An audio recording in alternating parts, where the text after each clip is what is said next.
오늘 우리 영혼의 가장 깊은 곳을 향한 여정을 시작하려 합니다. 이 이야기가 여러분의 마음에 작은 위로와 깊은 평안을 가져다 주기를 기도합니다. 혹시 이 말씀이 필요할 누군가가 떠오르신다면 이 시간을 공유하는 것 또한 하나님의 은혜를 나누는 귀한 사역이 될 것입니다. 저희 채널을 구독하시면 영혼의 쉼터가 되는 이야기들을 계속해서 만나보실 수 있습니다. 여러분의 삶에 주님의 평강이 가득하기를 축복합니다. 도대체 내 마음을 나조차도 모르겠습니다. 혹시 이런 막막한 고백을 해본 적 있으신가요? 간절히 기도의 자리에 앉아보아도 마음에는 평안이 찾아오지 않고 은혜로운 말씀을 들어도 잠시뿐 어느새 불안과 염려가 파도처럼 다시 밀려오는 그런 날들 말입니다. 우리가 살아가는 이 시대는 참으로 빠르고 정신없이 흔들리고 때로는 허무하게 무너져 내립니다. 특히 우리 대한민국은 지난 수십 년간 쉼없이 달려오지 않았습니까? 모두가 더 나은 삶을 위해 앞만 보고 달려왔지만 그 과정에서 많은 이들의 마음이 지치고 방향을 잃어버렸습니다. 이런 세상 속에서 믿음 하나를 굳건히 지키며 살아가는 것은 결코 쉬운 일이 아닙니다. 하지만 이 모든 혼란 속에서도 우리가 붙들어야 할 단 하나의 분명한 진실이 있습니다. 우리의 흔들리는 마음과 위태로운 삶을 온전히 붙들어 주실 수 있는 분, 그분은 바로 우리 안에 거하시는 성령님이십니다. 오늘 우리가 함께 나눌 첫 번째 고백은 바로 이것입니다. 성령님, 저를 다스려 주십시오. 이 고백은 단순히 나의 소원을 아뢰는 기도가 아닙니다. 이것은 내 생각과 내 고집, 내 계획이라는 이름에 굳게 쥔 주먹을 펴고 내 삶의 운전대를 온전히 하나님의 손에 맡기겠다는 위대한 결단입니다. 많은 사람들이 자기 인생의 주도권은 자신이 쥐고 있다고 굳게 믿으며 살아갑니다. 밤을 새워 계획을 세우고 자신의 힘과 지혜로 길을 만들어 가려고 했습니다. 하지만 그렇게 열심히 달려온 길의 끝에서 거대한 벽을 마주하게 될 때 우리는 비로소 깨닫게 됩니다. 나의 힘, 나의 생각, 나의 결심만으로는 이 인생이라는 배를 끝까지 항해할 수 없다는 사실을 말입니다. 성령님, 저를 다스려 주십시오라는 고백은 바로 그 무너짐의 자리에서 나의 한계를 인정하는 겸손한 마음에서 터져나옵니다. 성령님, 제가 더 이상 통제할 수 없는 제 삶을 이제 주님께 맡깁니다. 저를 주관하여 주십시오. 이 짧은 기도 안에는 단순한 순종을 넘어선 전적인 신뢰가 담겨 있습니다. 나의 다스림을 내려놓고 성령님의 다스림을 구한다는 것은 내가 생각한 최선의 방식이 아니라 하나님께서 예비하신 가장 완전한 방식으로 인도받기를 갈망하는 믿음의 자세입니다. 요한복음 16장 13절은 이렇게 약속합니다. 그러나 진리의 성령이 오시면 그가 너희를 모든 진리 가운데로 인도하시리니 성령님은 단지 우리의 슬픈 감정을 위로해 주시는 분이 아닙니다. 그분은 혼돈 속에서 질서를, 거짓 속에서 진리를 보게 하시는 우리의 영원한 안내자이십니다. 우리가 도무지 이해할 수 없는 고통과 혼란의 한복판에 서 있을 때조차 성령님은 우리를 진리의 방향으로 한 걸음씩 걸어가게 하십니다. 그분의 다스림 안에 있을 때 비록 내 눈에는 아무런 길이 보이지 않아도 우리는 가장 정확하고 안전한 길 위에 서 있게 됩니다. 또한 갈라디아서 5장 25절은 우리에게 도전합니다. 만일 우리가 성령으로 살면 또한 성령으로 행할지니 성령님이 우리 안에 살아계심을 믿는다면 이제는 나의 발걸음이 아닌 그분의 발걸음에 맞추어 살아야 한다는 것입니다. 이 말씀은 우리에게 분명한 삶의 변화를 요구합니다. 믿음이 단지 머릿속의 고백에 머무는 것이 아니라 매일의 삶 속에서 마주하는 모든 선택의 순간에 성령님의 인도하심을 따르는 실제적인 행동으로 나타나야 한다는 것입니다. 한 권사님의 간증이 깊은 울림을 줍니다. 기도는 하는데 왜 이렇게 제 마음은 하루에도 12번씩 요동칠까요? 너무 답답해서 어느 날 이렇게 기도했습니다. 성령님, 이제 제가 뭘 하는 건 중요한 게 아닌 것 같습니다. 제 안에 계신 성령님께서 일하시는 것이 중요합니다. 부디 저를 다스려 주십시오. 그 기도를 드리고 나서야 제 마음을 짓누르던 조급함과 불안함을 내려놓기 시작했어요. 놀랍게도 상황은 바뀐 것이 하나도 없는데 그 상황을 바라보는 제 마음과 태도가 완전히 달라졌습니다. 그렇습니다. 이 고백은 기적을 만들어내는 주문이 아니라 나의 연약한 의지를 가장 지혜로우신 하나님께 양도하는 최고의 선택입니다. 성령님의 다스림을 받을 때 비로소 내 안에 어지러웠던 것들이 질서를 되찾기 시작합니다. 내가 먼저 흔들리지 않아야 내 가정이 평안하고 내가 평안해야 내 주변 사람들에게도 선한 영향력을 끼칠 수 있습니다. 그 모든 변화의 시작은 내가 누구에게 다스림을 받고 있는가에 달려 있습니다.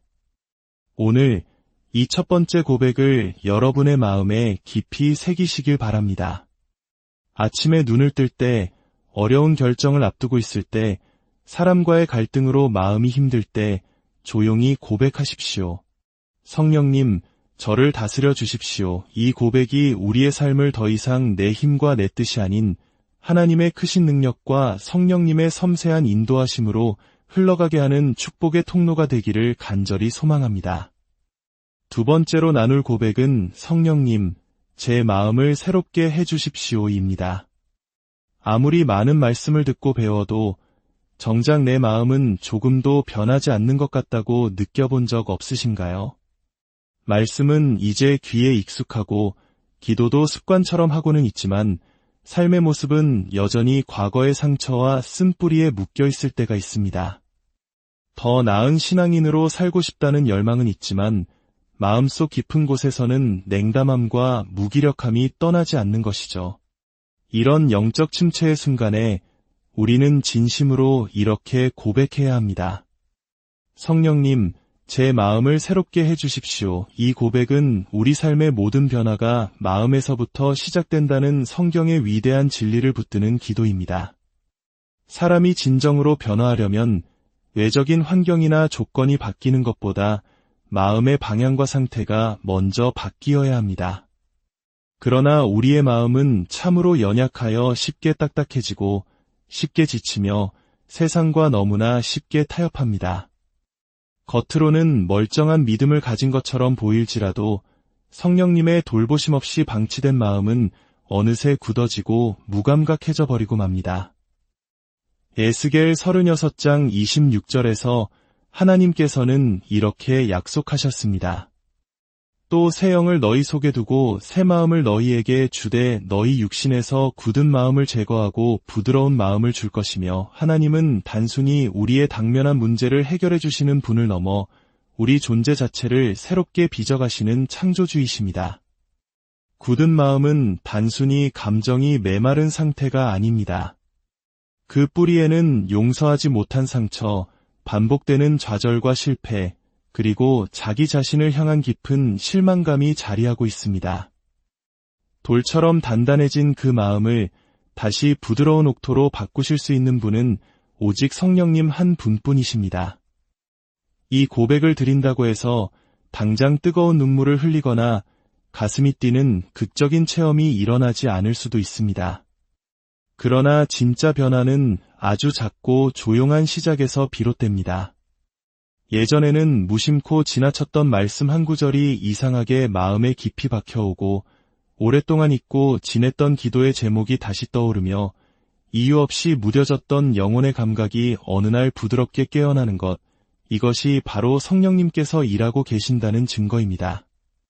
히브리서 4장 12절의 말씀처럼 하나님의 말씀은 살아있고 활력이 있어 좌우의 날선 어떤 검보다도 예리하여 성령님께서는 이 말씀의 검을 통해 우리 안에 깊이 박힌 무기력함의 뿌리를 자르시고 두려움과 죄책감의 사슬을 끊어내십니다.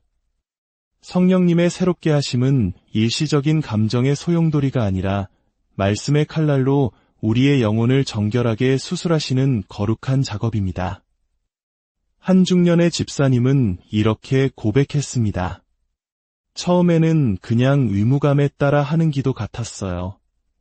성령님, 제 마음을 새롭게 해주세요. 그런데 어느 날 운전을 하다가 문득 그 기도를 드리는데 제 의지와 상관없이 눈물이 왈칵 쏟아지는 거예요. 겉으로는 아무 문제 없는 척 살아왔지만 제 마음은 너무 낡고 해져 있었던 거죠. 잊었다고 생각했던 상처받은 기억, 용서하지 못했던 사람, 포기해버렸던 소중한 꿈들. 성령님께서 그 낡은 마음을 하나하나 어루만져 새롭게 하시는 것을 느꼈습니다. 우리 안에 쌓여있는 오래된 감정의 찌꺼기들, 상처 입은 자존감, 메마른 신앙의 껍질을 새롭게 하실 수 있는 분은 오직 성령님이십니다. 그분이 우리 안에 새 영과 새 마음을 주실 때 우리는 비로소 다시 진심으로 기도하게 되고 다시 뜨겁게 믿게 되며 다시 사랑할 수 있는 힘을 얻게 됩니다. 성령님, 제 마음을 새롭게 해주십시오. 이 고백은 모든 회복의 첫걸음이자 진짜 변화의 시작입니다. 매일 이 고백으로 하루를 여는 사람은 이전과는 전혀 다른 삶의 여정을 걷게 될 것입니다. 성령님은 죽어버린 심령조차 다시 살아나게 하시는 생명의 하나님이시기 때문입니다. 세 번째 고백은 성령님, 제 입술을 거룩하게 해주십시오입니다. 때로는 내가 내뱉은 말이 내 마음보다 더 앞서 나갈 때가 있습니다. 무심코 던진 한마디가 누군가의 마음을 무너뜨리고 순간의 감정을 참지 못하고 쏟아낸 말 한 줄이 신앙의 품격까지 흔들어 버리기도 합니다. 우리가 아무렇지 않게 여기고 넘겼던 그 수많은 말들이 우리의 영혼을 더럽히고 소중한 관계를 망가뜨리며 보이지 않는 곳에서 하나님의 영광을 가리는 일이 얼마나 많은지 모릅니다. 그래서 오늘 우리가 반드시 드려야 할 세 번째 고백은 이것입니다. 성령님, 제 입술을 거룩하게 해주십시오. 말은 단순히 공기를 진동시키는 소리가 아닙니다. 말은 우리의 마음과 생각, 영적인 상태를 비추는 가장 정직한 거울입니다. 동시에 말은 우리 영혼의 문과도 같아서 그 입술에서 나오는 말이 성령께 붙들린 것이냐, 아니면 육신의 분노와 교만에 이끌린 것이냐에 따라 우리 삶의 방향은 완전히 달라집니다. 야고보서 3장 6절은 혀에 대해 이렇게 경고합니다. 혀는 곧 불이요 불의의 세계라. 혀는 우리 지체 중에서 온 몸을 더럽히고 삶의 수레바퀴를 불사르나니 그 사르는 것이 지옥 불에서 나느니라. 얼마나 강력하고 무서운 경고입니까? 우리의 말 한마디가 우리 삶 전체에 불을 붙일 수 있으며 그 불이 성령의 불이 아닌 파괴적인 지옥의 불일 수도 있다는 것입니다. 말은 관계를 세우는 시작이 되기도 하지만 동시에 모든 것을 파괴하는 무서운 도구가 될 수도 있습니다. 신앙의 연수가 오래된 사람이라 할지라도 그 입술이 성령의 다스림을 받지 않으면 결국 열매 없는 신앙에 머물게 됩니다. 누군가를 격려하고 세우기보다 비난하고 판단하며 공동체를 하나로 만들기보다 분열시키고 축복하기보다 저주와 조롱의 말을 내뱉게 되는 것입니다. 한 권사님의 간증을 나누고 싶습니다. 젊은 시절부터 교회 생활은 누구보다 열심히 했지만 늘 말 때문에 시험에 들고 사람들과의 관계가 멀어지는 아픔을 겪었다고 합니다. 그러던 어느 날 깊은 회개의 기도를 드리다가 자신도 모르게 이런 고백을 성령님께 드리게 되었다고 합니다. 성령님, 제 입술을 거룩하게 해주세요. 제가 말하지 않아야 할 것에는 침묵의 지혜를 주시고 꼭 말해야 할 때에는 사랑과 온유함으로 말하게 하소서. 그날 이후 그분의 삶에 가장 먼저 찾아온 변화는 말이 줄고 조용해진 것이었다고 합니다.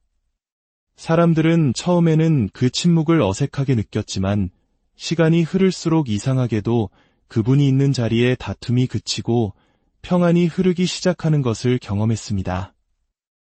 에베소서 4장 29절에서 사도 바울은 이렇게 권면합니다. 무릇 더러운 말은 너희 입 밖에도 내지 말고 오직 덕을 세우는데 소용되는 대로 선한 말을 하여 듣는 자들에게 은혜를 끼치게 하라. 성령께서 기뻐하시는 입술은 깨끗한 입술입니다. 우리말을 통해 미움과 다툼이 아닌 생명과 은혜가 전달되기를 소망하는 진실한 마음에서 이 고백은 시작됩니다. 말을 거룩하게 한다는 것은 단순히 욕설이나 험한 말을 하지 않는 차원을 넘어섭니다. 무심코 내쉬는 한숨, 습관적인 불평과 짜증, 다른 사람을 향한 비아냥거림조차 성령님께 먼저 묻고 다스림을 받아야 합니다. 이 말을 지금 꼭 해야 할까? 이 말이 저 사람에게 상처가 되지는 않을까? 늘 이런 마음을 품고 살아갈 때 우리의 말은 그 자체로 기도가 되고 살아있는 예배가 될 것입니다. 이 고백은 특히 가정 안에서 가장 가까운 사람들을 향해 더욱 간절히 드려져야 합니다. 우리는 종종 가장 사랑하는 사람에게 가장 날카로운 말로 가장 깊은 상처를 남기기 때문입니다. 사랑하는 자녀에게, 배우자에게, 부모님과 형제자매에게 건네는 나의 말이 성령의 지혜가 아닌 내 감정의 독이 되어버린다면 그 상처의 화살은 결국 나 자신에게로 되돌아옵니다. 그러니 지금 이 순간 함께 고백합시다. 성령님, 제 입술을 거룩하게 해주십시오. 말로 사랑을 전하고 말로 상처를 싸매주며 말로 믿음을 심어줄 수 있다면 우리의 입술은 이 땅에서 하나님의 사랑을 실어 나르는 가장 아름다운 도구가 될 것입니다. 네 번째 고백입니다.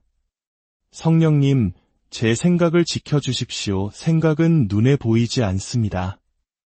하지만 우리 삶의 모든 방향을 결정짓는 가장 강력한 힘을 가지고 있습니다. 하루에도 수만 가지 생각이 우리 머릿속을 스쳐 지나가고 그중 어떤 생각은 말이 되고 행동이 되며 결국 우리의 운명이 됩니다. 겉으로는 평온하고 믿음이 좋아 보여도 그 마음속에 부정적인 생각과 두려움, 미움과 분노가 가득하다면 그 사람의 삶은 결국 서서히 무너지기 시작합니다. 그래서 우리가 반드시 드려야 할 네 번째 고백은 바로 이것입니다. 성령님, 제 생각을 지켜주십시오. 우리의 생각은 마치 영혼의 문과 같습니다.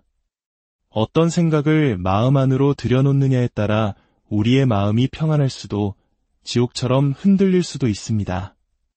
특히 영적인 싸움은 언제나 우리의 생각에서부터 시작됩니다.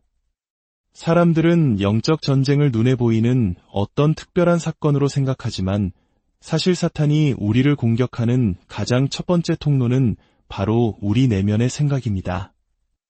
내가 지금 무엇을 계속 곱씹고 있는가, 어떤 이미지와 목소리를 마음속에 반복해서 떠올리고 있는가가 그 사람의 믿음 전체를 뒤흔들 수 있습니다. 빌립보서 4장 8절에서 바울은 이렇게 권면합니다.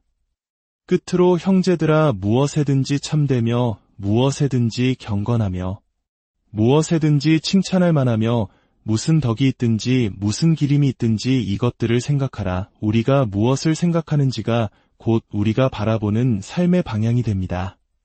그런데 우리는 너무나 쉽게 걱정과 염려를 떠올리고 쉽게 의심하며 남들과 비교하고 쉽게 낙심합니다. 성령께 붙들리지 않은 생각은 스스로 꼬리에 꼬리를 물며 결국 우리 마음을 깊은 어둠 속으로 끌고 들어갑니다. 생각을 지켜달라는 이 고백은 단순히 나쁜 생각을 없애달라는 소극적인 기도가 아닙니다. 그 빈자리를 진리와 소망, 믿음과 긍휼의 생각으로 가득 채워달라는 적극적인 기도입니다. 아무리 절망적인 일이 닥쳐도 그 상황을 하나님의 관점으로 생각할 수 있는 사람은 결코 무너지지 않습니다. 그러나 반대로 아무리 좋은 상황에 놓여 있더라도 마귀가 주는 왜곡되고 부정적인 생각에 사로잡히면 우리는 순식간에 감사와 기쁨을 잃어버리고 불평과 원망의 늪에 빠지게 됩니다. 고린도후서 10장 5절은 우리에게 명령합니다. 모든 이론을 무너뜨리며 모든 생각을 사로잡아 그리스도에게 복종하게 하니 우리는 생각을 그냥 떠오르는 대로 방치해서는 안 됩니다. 생각을 사로잡아야 합니다. 나의 생각이 과연 말씀에 합당한지 성령께서 기뻐하시는 생각인지 끊임없이 점검하고 그리스도께 복종시키는 영적인 훈련을 해야 합니다.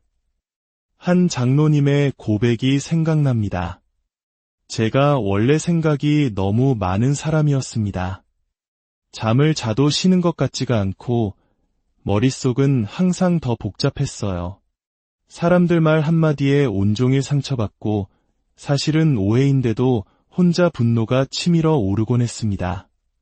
그러다 기도 중에 저도 모르게 성령님, 제발 제 생각 좀 지켜주세요라고 부르짖었는데 그 순간 제 평생 처음 느껴보는 깊은 평안이 찾아왔습니다.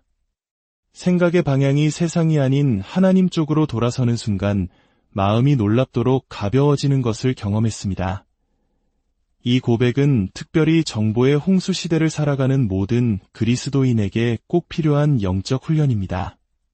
우리는 SNS와 뉴스, 수많은 영상과 자극적인 이미지 속에서 살아갑니다. 이 모든 것들이 우리의 생각을 끊임없이 흔들고 영적인 민감도를 무디게 만듭니다. 그래서 우리는 더욱 간절히 기도해야 합니다. 성령님, 제 생각의 문을 굳게 지켜주십시오. 쓸데없는 상상과 헛된 염려, 불신과 미움의 생각이 틈타지 못하게 막아주소서. 성령님은 우리의 연약한 생각을 단단하게 붙드시고 흔들리는 세상의 가치가 아닌 영원한 말씀 위에 굳건히 세워주십니다. 단순히 부정적인 생각을 몰아내는 정도가 아니라 그 자리를 생명이 넘치는 생각으로 덮어주시고 믿음의 상상력으로 가득 채워주십니다. 이 고백은 우리 내면의 소모적인 전쟁을 멈추게 하고 하늘의 평안을 부어주는 열쇠와도 같습니다. 지금 여러분의 생각은 어디를 향하고 있습니까? 혹시 일어나지도 않을 부정적인 미래를 상상하며 두려움에 사로잡혀 있지는 않으신가요? 아니면 이미 지나가 버린 과거의 상처와 실패를 계속해서 되새김질하며 낙심하고 있지는 않으신가요? 지금이 바로 그 모든 생각을 하나님 앞에 내려놓을 때입니다. 입술을 열어 진심으로 고백해 보십시오. 성령님, 제 생각을 지켜주십시오. 제 생각을 믿음의 생각으로 채워주십시오. 그 고백이 쌓여갈수록 여러분의 하루는 점점 더 평안하고 분명한 길 위로 인도될 것입니다. 생각이 변하면 삶이 변합니다. 그리고 그 위대한 변화는 언제나 성령님의 손끝에서 시작됩니다. 5번째 고백입니다. 성령님, 제 감정을 다스려 주십시오. 참 이상합니다. 머리로는 다 이해하고 용납했는데 마음은 여전히 폭풍처럼 요동칠 때가 있습니다. 입으로는 괜찮다고 말하지만 속으로는 불안하고 용서했다고 다짐했지만 여전히 미움이 남아있고 믿는다고 고백하면서도 두려움이 가득할 때가 있습니다. 우리의 신앙을 가장 강력하게 흔드는 것은 때로 지식의 부족이 아니라 통제되지 않는 감정의 폭풍입니다. 그래서 오늘 5번째로 드릴 고백은 이것입니다.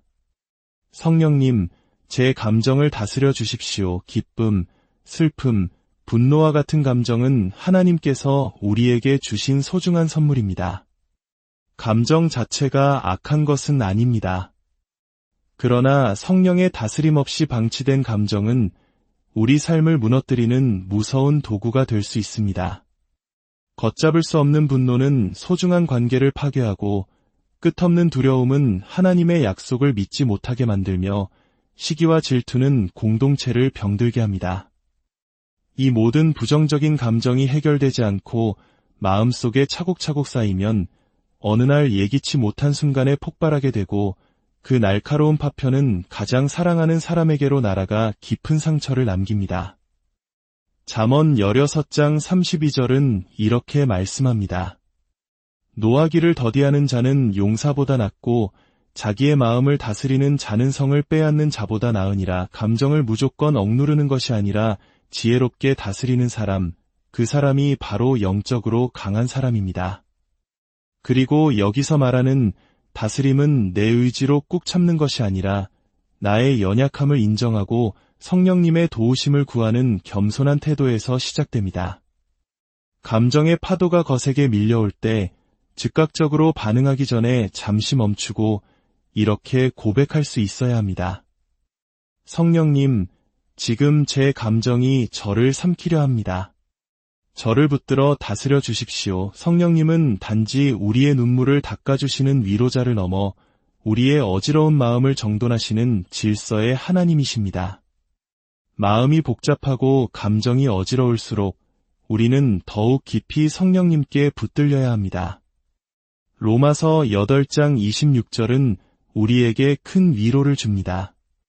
이와 같이 성령도 우리의 연약함을 도우시나니 우리는 마땅히 기도할 바를 알지 못하나 오직 성령이 말할 수 없는 탄식으로 우리를 위하여 친히 간구하시느니라. 우리가 감정의 무게에 짓눌려 무슨 말을 해야 할지조차 알지 못할 때 성령님께서는 우리의 마음 깊은 곳에서 말할 수 없는 탄식으로 우리를 대신해 기도해 주십니다. 우리가 미처 설명하지 못하는 감정의 깊은 골짜기까지도 다 아시고 그 안에 숨겨진 상처를 친히 어루만져 주시는 분이 바로 성령님이십니다. 어느 집사님의 이야기가 있습니다. 딸과의 갈등으로 수년간 냉전 상태를 지속하며 매일 눈물로 기도는 했지만 마음속은 분노와 상처로 들끓었다고 합니다. 그때 성경을 읽던 중 마음속에서 이런 기도가 터져 나왔습니다. 성령님, 제 감정을 다스려 주십시오. 제 안에 있는 이 분노도 억울함도 미움도 모두 성령님 손에 맡깁니다. 그 기도를 시작으로 놀라운 변화가 일어났습니다. 딸을 향한 자신의 마음이 부드러워지는 것을 느꼈고 결국 다시 마주 앉아 화해할 수 있었습니다. 그분은 이렇게 고백했습니다. 제가 달라진 게 아니에요. 성령님이 제 감정을 먼저 치유해 주시니 다쳤던 관계도 회복되더라고요. 감정을 다스린다는 것은 감정을 없애는 것이 아닙니다. 오히려 나의 감정을 정직하게 하나님 앞에 그대로 가지고 나아가는 것입니다. 억지로 괜찮은 척 참으려 하지 말고 어린아이처럼 성령님께 솔직하게 토로하십시오. 하나님, 저 지금 너무 외롭습니다. 너무 무섭습니다. 화가 나서 견딜 수가 없습니다. 그렇게 솔직하게 기도할 때 성령님께서 그 격한 감정을 잠잠하게 하시고 무엇이 진실이고 무엇이 왜곡된 감정인지 분별하게 하시며 거룩한 방향으로 다듬어 주십니다. 풀지 못한 감정은 우리의 마음뿐 아니라 몸까지도 병들게 합니다. 그러나 성령님은 무질서한 감정을 정돈하시고 분노 대신 오래 참음을, 슬픔 대신 하늘의 소망을 심어주십니다. 감정이 다스려진 사람은 주변을 살립니다. 평온한 마음에서 나오는 말과 표정과 행동은 다른 이들에게도 힘과 위로를 줍니다.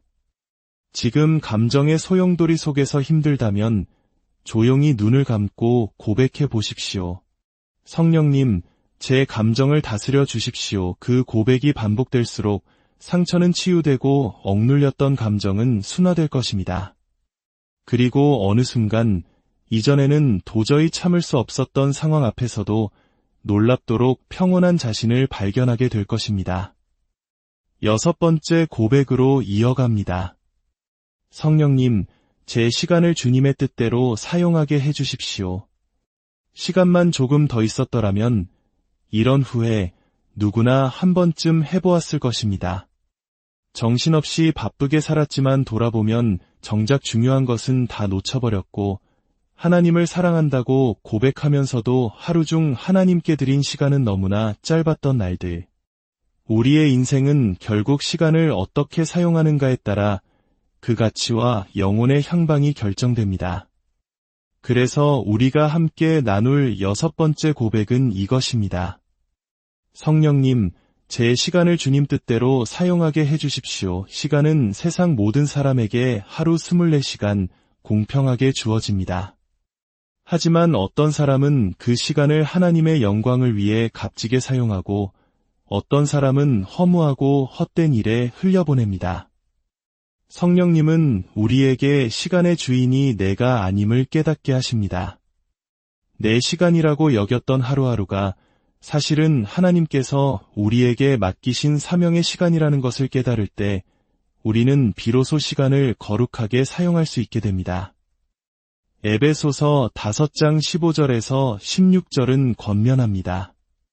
그런즉 너희가 어떻게 행할지를 자세히 주의하여 지혜 없는 자같이 하지 말고 오직 지혜 있는 자같이 하여 세월을 아끼라 때가 악하니라.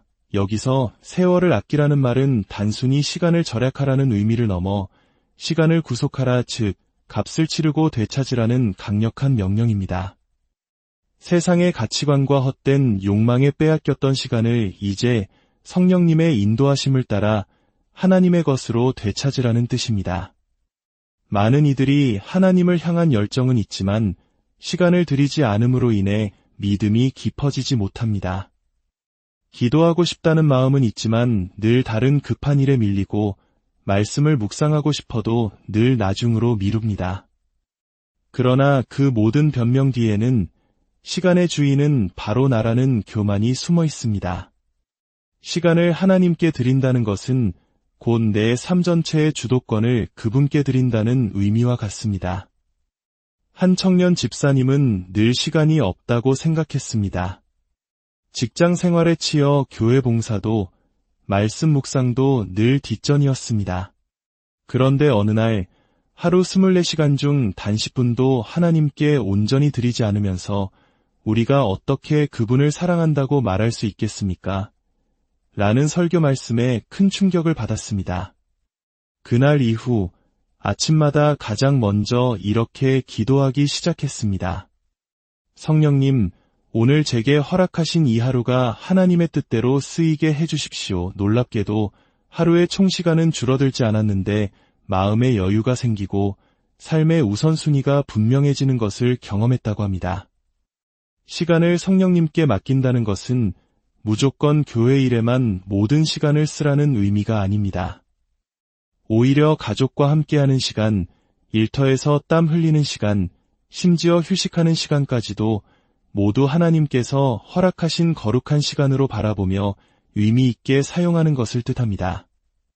내가 지금 보내는 이 시간이 과연 하나님께서 기뻐하실 시간인가를 성령님께 묻고 인도받는 것, 그것이 이 고백의 핵심입니다. 혹시 지금도 해야 할 일이 너무 많아 기도가 밀려나고 있다면, 혹은 나중에 여유가 생기면 성경을 읽겠다고 미루고 있다면 지금 이 고백을 드려보십시오.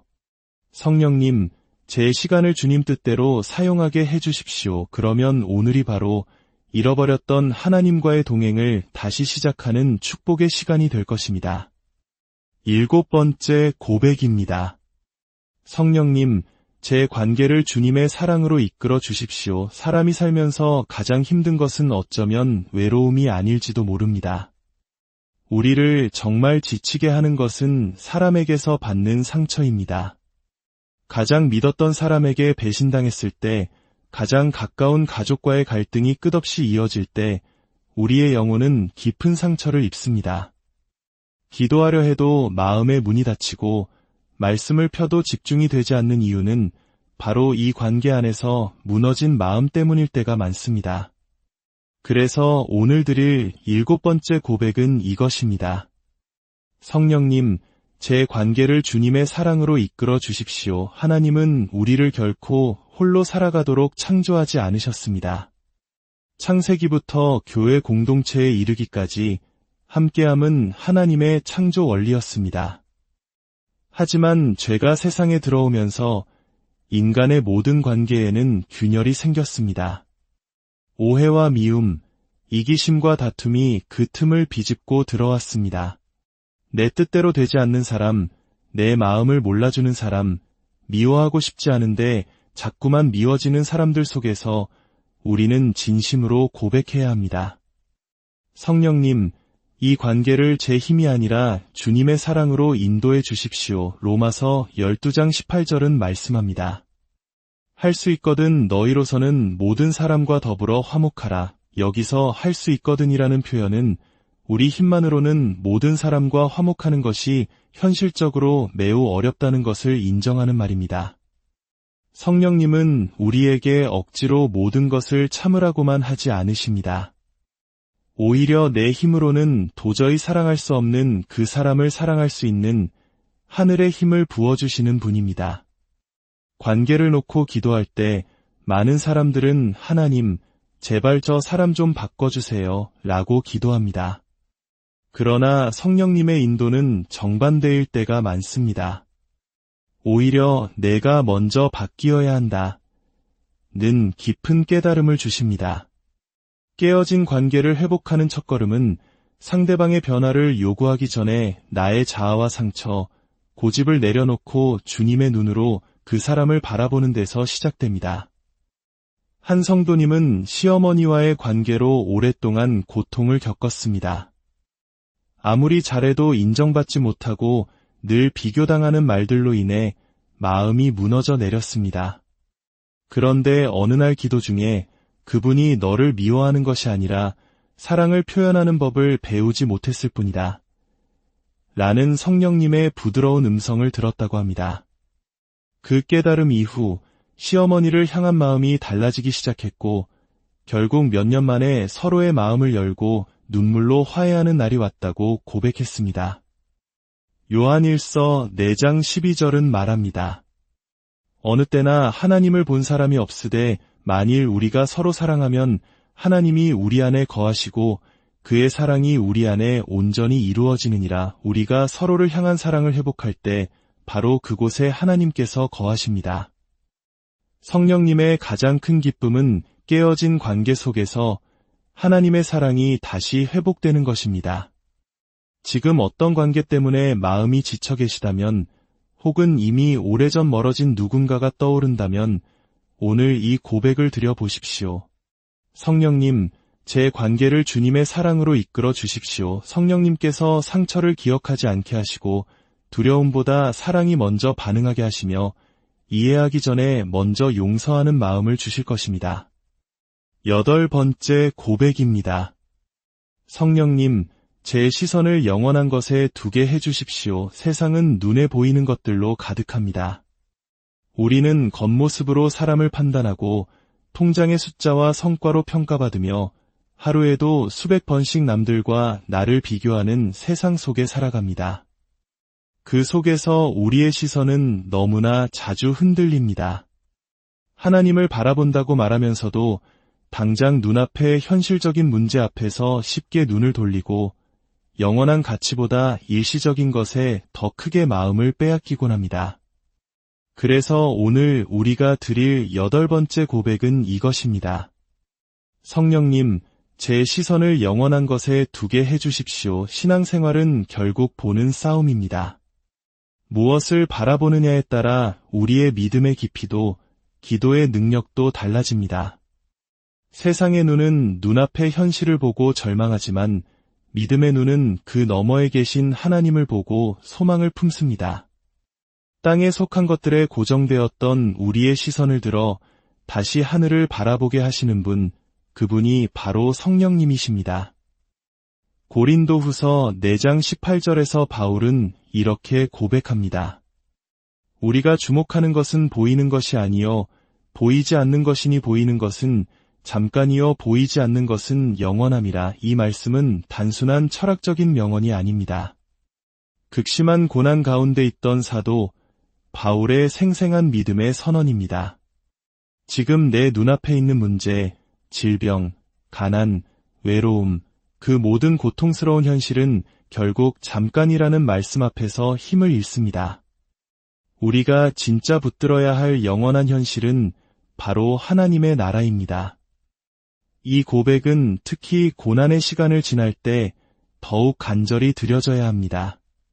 사람들은 고난을 겪을수록 더욱 현실적인 해결책을 원하지만 성령님은 바로 그 순간에 우리의 시선을 들어 올리십니다. 너는 지금 무엇을 보고 있느냐? 우리 삶의 방향을 바꾸는 것은 상황의 변화가 아니라 시선의 변화입니다. 고난 속에서도 하늘을 볼 수 있는 사람은 이 땅의 어떤 폭풍 속에서도 흔들리지 않습니다. 암 선고를 받고 힘든 치료 중에도 늘 평안한 미소를 잃지 않았던 한 장로님께 누군가 물었습니다. 어떻게 이 상황에서 그렇게 평안하실 수 있습니까? 그분은 조용히 대답했습니다. 성령님께서 제 시선을 고쳐주셨어요. 제 눈에 보이던 암 덩어리가 아니라 저를 사랑하시는 주님의 얼굴을 보게 하셨습니다. 남은 시간을 계산하는 것이 아니라 영원한 나라를 준비하게 하셨습니다. 우리의 시선을 어디에 두느냐에 따라 우리의 말이 달라지고 태도가 바뀌며 삶의 가치가 완전히 새로워집니다. 혹시 지금 눈앞의 문제 때문에 하나님을 향한 시선이 흐려지고 있다면 이 고백을 입술에 올려보십시오. 성령님, 제 시선을 영원한 것에 두게 해주십시오. 그때 성령님은 여러분의 눈을 들어 하늘을 보게 하실 것입니다. 세상은 흔들려도 그 하늘은 결코 흔들리지 않습니다. 그리고 이제 우리의 마지막 고백입니다. 성령님, 저를 날마다 새롭게 빚어주십시오. 저는 여전한 것 같아요. 신앙생활을 한 지 오래되었는데도 별로 바뀐 게 없는 것 같습니다. 이렇게 느껴질 때 우리 마음 깊은 곳에는 자책과 낙심이 찾아옵니다. 왜 나는 여전히 똑같은 문제로 넘어지고 똑같은 연약함에 무릎 꿇는 걸까요? 그 이유는 우리가 한 번의 변화로 완성되는 존재가 아니라 매일 새로워져야 하는 존재이기 때문입니다. 그래서 이 마지막 고백은 모든 그리스도인의 심장 깊은 곳에서 매일 울려 퍼져야 할 기도입니다. 성령님의 역사는 단 한 번의 뜨거운 체험으로 끝나지 않습니다. 어제보다 오늘, 오늘보다 내일, 아주 조금씩 다듬어지고 깎이고 빚어지는 그 모든 과정이 바로 성령의 역사입니다. 예레미야 애가 3장 22절과 23절은 이렇게 노래합니다. 여호와의 인자와 긍휼이 무궁하심으로 우리가 진멸되지 아니함이니이다. 이것들이 아침마다 새로우니 주의 성실하심이 크시도소이다. 하나님의 긍휼은 아침마다 새롭습니다.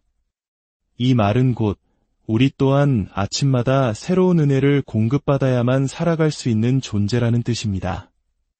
어제의 은혜는 어제의 힘이었고 오늘을 살아가기 위해서는 오늘의 새로운 은혜가 필요합니다. 성령님, 저를 다시 빚어주십시오라고 고백할 때 어제의 넘어짐과 상처조차도 하나님의 손 안에서 새로운 시작의 재료가 될 수 있습니다. 이 고백은 가장 정직한 회개의 기도입니다. 주님, 저는 어제도 쓰러졌고 오늘도 여전히 부족합니다. 하지만 저를 포기하지 마시고 주님의 손으로 다시 빚어주십시오. 이 기도를 드리는 사람은 실패 속에서도 절망하지 않고 다시 일어섭니다. 자신의 능력이 아닌 자신을 빚으시는 토기장이 성령님의 신실하신 손을 믿기 때문입니다. 지금 이 순간에도 성령님은 여러분을 빚고 계십니다. 어제 넘어졌더라도 괜찮습니다. 완벽해진 후에 우리를 쓰시는 것이 아니라 깨어지고 상한 모습 그대로 나아올 때 바로 그 자리에서부터 다시 빚어 사용하시는 분이 우리 하나님이십니다. 오늘 나눈 이 고백들을 마음에 품고 다시 한번 정리해 봅시다. 첫째, 성령님, 저를 다스려 주십시오. 둘째, 성령님, 제 마음을 새롭게 해 주십시오. 셋째, 성령님, 제 입술을 거룩하게 해 주십시오. 넷째, 성령님, 제 생각을 지켜 주십시오. 다섯째, 성령님, 제 감정을 다스려 주십시오. 여섯째, 성령님, 제 시간을 주님 뜻대로 사용하게 해 주십시오. 일곱째, 성령님, 제 관계를 주님의 사랑으로 이끌어 주십시오. 여덟째, 성령님, 제 시선을 영원한 것에 두게 해 주십시오. 그리고 마지막으로 성령님, 저를 날마다 새롭게 빚어 주십시오. 이 고백들이 더 이상 우리가 듣기만 하는 말씀이 아니라 매일의 삶 속에서 살아 숨쉬는 기도가 되기를 원합니다. 이 말씀에 마음이 움직이셨다면 댓글에 아멘으로 함께 화답하며 서로를 격려하고 믿음을 선포해 주십시오.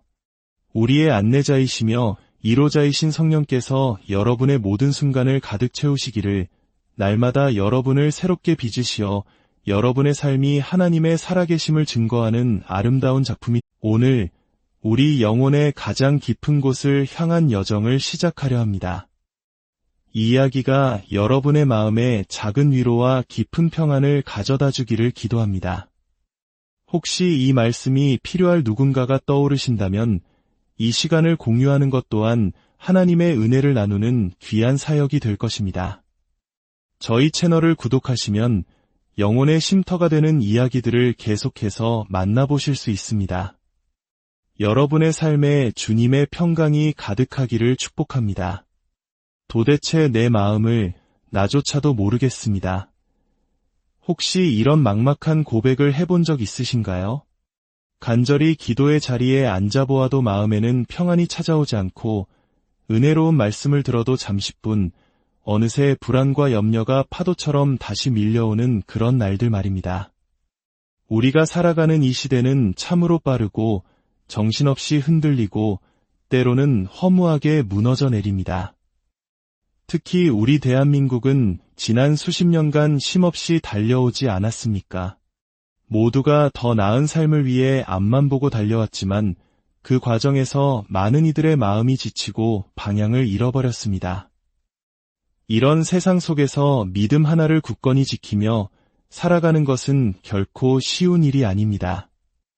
하지만 이 모든 혼란 속에서도 우리가 붙들어야 할 단 하나의 분명한 진실이 있습니다. 우리의 흔들리는 마음과 위태로운 삶을 온전히 붙들어 주실 수 있는 분, 그분은 바로 우리 안에 거하시는 성령님이십니다. 오늘 우리가 함께 나눌 첫 번째 고백은 바로 이것입니다. 성령님, 저를 다스려 주십시오. 이 고백은 단순히 나의 소원을 아뢰는 기도가 아닙니다. 이것은 내 생각과 내 고집, 내 계획이라는 이름에 굳게 쥔 주먹을 펴고 내 삶의 운전대를 온전히 하나님의 손에 맡기겠다는 위대한 결단입니다. 많은 사람들이 자기 인생의 주도권은 자신이 쥐고 있다고 굳게 믿으며 살아갑니다. 밤을 새워 계획을 세우고 자신의 힘과 지혜로 길을 만들어 가려고 했습니다. 하지만 그렇게 열심히 달려온 길의 끝에서 거대한 벽을 마주하게 될 때 우리는 비로소 깨닫게 됩니다. 나의 힘, 나의 생각, 나의 결심만으로는 이 인생이라는 배를 끝까지 항해할 수 없다는 사실을 말입니다. 성령님, 저를 다스려 주십시오라는 고백은 바로 그 무너짐의 자리에서 나의 한계를 인정하는 겸손한 마음에서 터져나옵니다. 성령님, 제가 더 이상 통제할 수 없는 제 삶을 이제 주님께 맡깁니다. 저를 주관하여 주십시오. 이 짧은 기도 안에는 단순한 순종을 넘어선 전적인 신뢰가 담겨 있습니다. 나의 다스림을 내려놓고 성령님의 다스림을 구한다는 것은 내가 생각한 최선의 방식이 아니라 하나님께서 예비하신 가장 완전한 방식으로 인도받기를 갈망하는 믿음의 자세입니다. 요한복음 16장 13절은 이렇게 약속합니다. 그러나 진리의 성령이 오시면 그가 너희를 모든 진리 가운데로 인도하시리니 성령님은 단지 우리의 슬픈 감정을 위로해 주시는 분이 아닙니다. 그분은 혼돈 속에서 질서를, 거짓 속에서 진리를 보게 하시는 우리의 영원한 안내자이십니다. 우리가 도무지 이해할 수 없는 고통과 혼란의 한복판에 서 있을 때조차 성령님은 우리를 진리의 방향으로 한 걸음씩 걸어가게 하십니다. 그분의 다스림 안에 있을 때 비록 내 눈에는 아무런 길이 보이지 않아도 우리는 가장 정확하고 안전한 길 위에 서 있게 됩니다. 또한 갈라디아서 5장 25절은 우리에게 도전합니다. 만일 우리가 성령으로 살면 또한 성령으로 행할지니 성령님이 우리 안에 살아계심을 믿는다면 이제는 나의 발걸음이 아닌 그분의 발걸음에 맞추어 살아야 한다는 것입니다. 이 말씀은 우리에게 분명한 삶의 변화를 요구합니다. 믿음이 단지 머릿속의 고백에 머무는 것이 아니라 매일의 삶 속에서 마주하는 모든 선택의 순간에 성령님의 인도하심을 따르는 실제적인 행동으로 나타나야 한다는 것입니다. 한 권사님의 간증이 깊은 울림을 줍니다. 기도는 하는데 왜 이렇게 제 마음은 하루에도 12번씩 요동칠까요?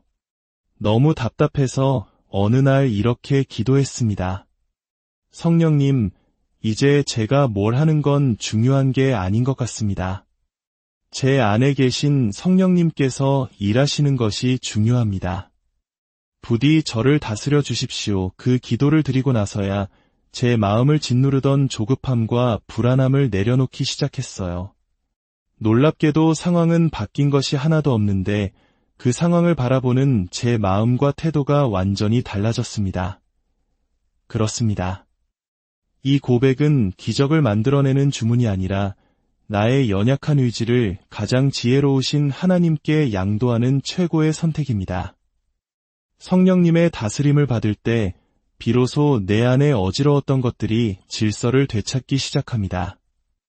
내가 먼저 흔들리지 않아야 내 가정이 평안하고 내가 평안해야 내 주변 사람들에게도 선한 영향력을 끼칠 수 있습니다. 그 모든 변화의 시작은 내가 누구에게 다스림을 받고 있는가에 달려 있습니다. 오늘 이 첫 번째 고백을 여러분의 마음에 깊이 새기시길 바랍니다. 아침에 눈을 뜰 때, 어려운 결정을 앞두고 있을 때, 사람과의 갈등으로 마음이 힘들 때 조용히 고백하십시오. 성령님, 저를 다스려 주십시오. 이 고백이 우리의 삶을 더 이상 내 힘과 내 뜻이 아닌 하나님의 크신 능력과 성령님의 섬세한 인도하심으로 흘러가게 하는 축복의 통로가 되기를 간절히 소망합니다. 두 번째로 나눌 고백은 성령님, 제 마음을 새롭게 해주십시오입니다. 아무리 많은 말씀을 듣고 배워도 정작 내 마음은 조금도 변하지 않는 것 같다고 느껴본 적 없으신가요? 말씀은 이제 귀에 익숙하고 기도도 습관처럼 하고는 있지만 삶의 모습은 여전히 과거의 상처와 쓴뿌리에 묶여 있을 때가 있습니다. 더 나은 신앙인으로 살고 싶다는 열망은 있지만 마음속 깊은 곳에서는 냉담함과 무기력함이 떠나지 않는 것이죠. 이런 영적 침체의 순간에 우리는 진심으로 이렇게 고백해야 합니다. 성령님, 제 마음을 새롭게 해주십시오. 이 고백은 우리 삶의 모든 변화가 마음에서부터 시작된다는 성경의 위대한 진리를 붙드는 기도입니다. 사람이 진정으로 변화하려면 외적인 환경이나 조건이 바뀌는 것보다 마음의 방향과 상태가 먼저 바뀌어야 합니다. 그러나 우리의 마음은 참으로 연약하여 쉽게 딱딱해지고 쉽게 지치며 세상과 너무나 쉽게 타협합니다. 겉으로는 멀쩡한 믿음을 가진 것처럼 보일지라도 성령님의 돌보심 없이 방치된 마음은 어느새 굳어지고 무감각해져 버리고 맙니다. 에스겔 36장 26절에서 하나님께서는 이렇게 약속하셨습니다. 또 새 영을 너희 속에 두고 새 마음을 너희에게 주되 너희 육신에서 굳은 마음을 제거하고 부드러운 마음을 줄 것이며 하나님은 단순히 우리의 당면한 문제를 해결해 주시는 분을 넘어 우리 존재 자체를 새롭게 빚어가시는 창조주이십니다. 굳은 마음은 단순히 감정이 메마른 상태가 아닙니다. 그 뿌리에는 용서하지 못한 상처, 반복되는 좌절과 실패, 그리고 자기 자신을 향한 깊은 실망감이 자리하고 있습니다. 돌처럼 단단해진 그 마음을 다시 부드러운 옥토로 바꾸실 수 있는 분은 오직 성령님 한 분뿐이십니다. 이 고백을 드린다고 해서 당장 뜨거운 눈물을 흘리거나 가슴이 뛰는 극적인 체험이 일어나지 않을 수도 있습니다. 그러나 진짜 변화는 아주 작고 조용한 시작에서 비롯됩니다. 예전에는 무심코 지나쳤던 말씀 한 구절이 이상하게 마음에 깊이 박혀오고 오랫동안 잊고 지냈던 기도의 제목이 다시 떠오르며 이유 없이 무뎌졌던 영혼의 감각이 어느 날 부드럽게 깨어나는 것, 이것이 바로 성령님께서 일하고 계신다는 증거입니다. 히브리서 4장 12절의 말씀처럼 하나님의 말씀은 살아있고 활력이 있어 좌우의 날선 어떤 검보다도 예리하여 성령님께서는 이 말씀의 검을 통해 우리 안에 깊이 박힌 무기력함의 뿌리를 자르시고 두려움과 죄책감의 사슬을 끊어내십니다. 성령님의 새롭게 하심은 일시적인 감정의 소용돌이가 아니라 말씀의 칼날로 우리의 영혼을 정결하게 수술하시는 거룩한 작업입니다. 한 중년의 집사님은 이렇게 고백했습니다. 처음에는 그냥 의무감에 따라 하는 기도 같았어요. 성령님, 제 마음을 새롭게 해주세요. 그런데 어느 날 운전을 하다가 문득 그 기도를 드리는데 제 의지와 상관없이 눈물이 왈칵 쏟아지는 거예요. 겉으로는 아무 문제 없는 척 살아왔지만 제 마음은 너무 낡고 해져 있었던 거죠. 잊었다고 생각했던 상처받은 기억, 용서하지 못했던 사람, 포기해버렸던 소중한 꿈들. 성령님께서 그 낡은 마음을 하나하나 어루만져 새롭게 하시는 것을 느꼈습니다. 우리 안에 쌓여있는 오래된 감정의 찌꺼기들, 상처 입은 자존감, 메마른 신앙의 껍질을 새롭게 하실 수 있는 분은 오직 성령님이십니다. 그분이 우리 안에 새 영과 새 마음을 주실 때 우리는 비로소 다시 진심으로 기도하게 되고 다시 뜨겁게 믿게 되며 다시 사랑할 수 있는 힘을 얻게 됩니다. 성령님, 제 마음을 새롭게 해주십시오. 이 고백은 모든 회복의 첫걸음이자 진짜 변화의 시작입니다.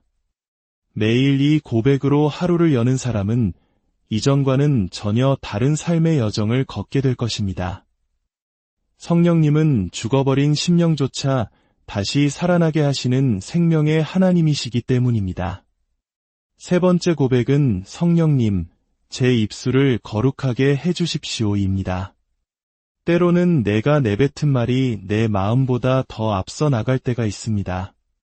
무심코 던진 한마디가 누군가의 마음을 무너뜨리고 순간의 감정을 참지 못하고 쏟아낸 말 한 줄이 신앙의 품격까지 흔들어 버리기도 합니다. 우리가 아무렇지 않게 여기고 넘겼던 그 수많은 말들이 우리의 영혼을 더럽히고 소중한 관계를 망가뜨리며 보이지 않는 곳에서 하나님의 영광을 가리는 일이 얼마나 많은지 모릅니다. 그래서 오늘 우리가 반드시 드려야 할 세 번째 고백은 이것입니다. 성령님, 제 입술을 거룩하게 해주십시오. 말은 단순히 공기를 진동시키는 소리가 아닙니다. 말은 우리의 마음과 생각, 영적인 상태를 비추는 가장 정직한 거울입니다. 동시에 말은 우리 영혼의 문과도 같아서 그 입술에서 나오는 말이 성령께 붙들린 것이냐, 아니면 육신의 분노와 교만에 이끌린 것이냐에 따라 우리 삶의 방향은 완전히 달라집니다.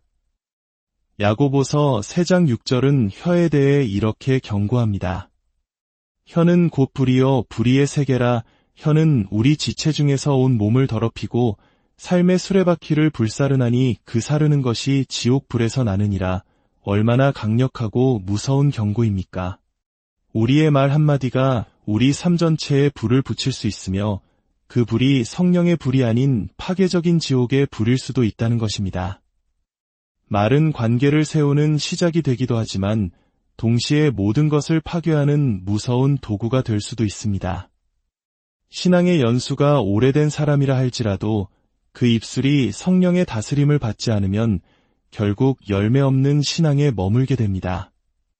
누군가를 격려하고 세우기보다 비난하고 판단하며 공동체를 하나로 만들기보다 분열시키고 축복하기보다 저주와 조롱의 말을 내뱉게 되는 것입니다. 한 권사님의 간증을 나누고 싶습니다. 젊은 시절부터 교회 생활은 누구보다 열심히 했지만 늘 말 때문에 시험에 들고 사람들과의 관계가 멀어지는 아픔을 겪었다고 합니다. 그러던 어느 날 깊은 회개의 기도를 드리다가 자신도 모르게 이런 고백을 성령님께 드리게 되었다고 합니다. 성령님, 제 입술을 거룩하게 해주세요. 제가 말하지 않아야 할 것에는 침묵의 지혜를 주시고 꼭 말해야 할 때에는 사랑과 온유함으로 말하게 하소서. 그날 이후 그분의 삶에 가장 먼저 찾아온 변화는 말이 줄고 조용해진 것이었다고 합니다. 사람들은 처음에는 그 침묵을 어색하게 느꼈지만 시간이 흐를수록 이상하게도 그분이 있는 자리에 다툼이 그치고 평안이 흐르기 시작하는 것을 경험했습니다. 에베소서 4장 29절에서 사도 바울은 이렇게 권면합니다. 무릇 더러운 말은 너희 입 밖에도 내지 말고 오직 덕을 세우는데 소용되는 대로 선한 말을 하여 듣는 자들에게 은혜를 끼치게 하라. 성령께서 기뻐하시는 입술은 깨끗한 입술입니다. 우리말을 통해 미움과 다툼이 아닌 생명과 은혜가 전달되기를 소망하는 진실한 마음에서 이 고백은 시작됩니다. 말을 거룩하게 한다는 것은 단순히 욕설